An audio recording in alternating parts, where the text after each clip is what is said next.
So one story I read, which I thought was interesting, was that, John Conrad, the editor of GCAP, said that to truly understand US policy ahead, you have to think that they're basing it on national security. That's their lens.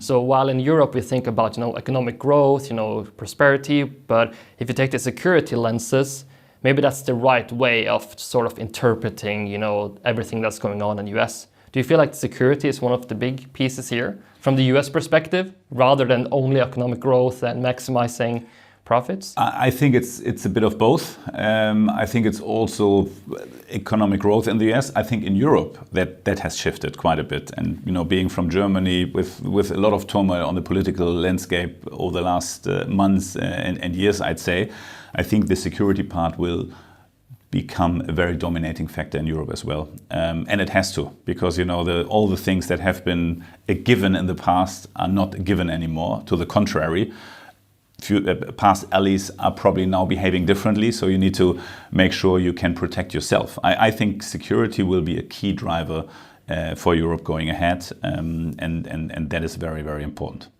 Last time, if you remember, I asked you about German economy. I'm not going to ask you to break down the whole economy again, but you said a bit pessimistic on the short term, positive on medium term. Has that shifted with new administrations? Or are we still following the same metrics? I mean, I'm basically questioning my own statement in terms of what does short term mean, right?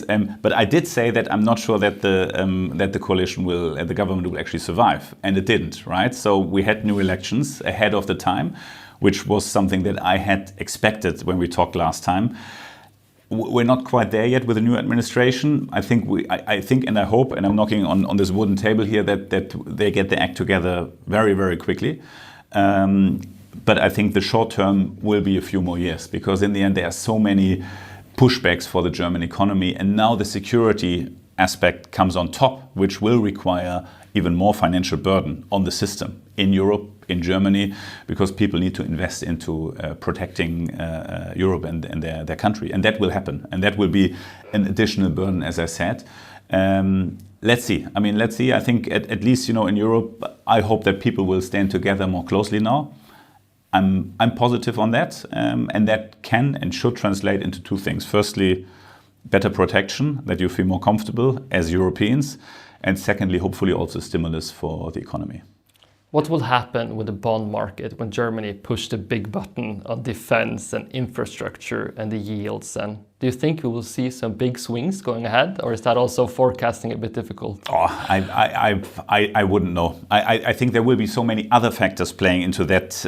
If that was kind of the only aspect, then that will probably lead to some turmoil. But I think there will be many balancing effects as well, hopefully.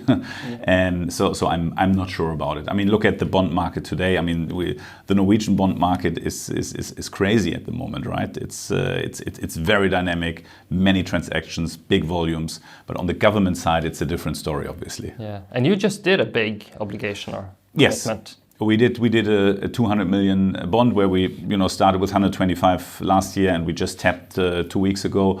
I think it's a good opportunity to increase your investment capacity going forward.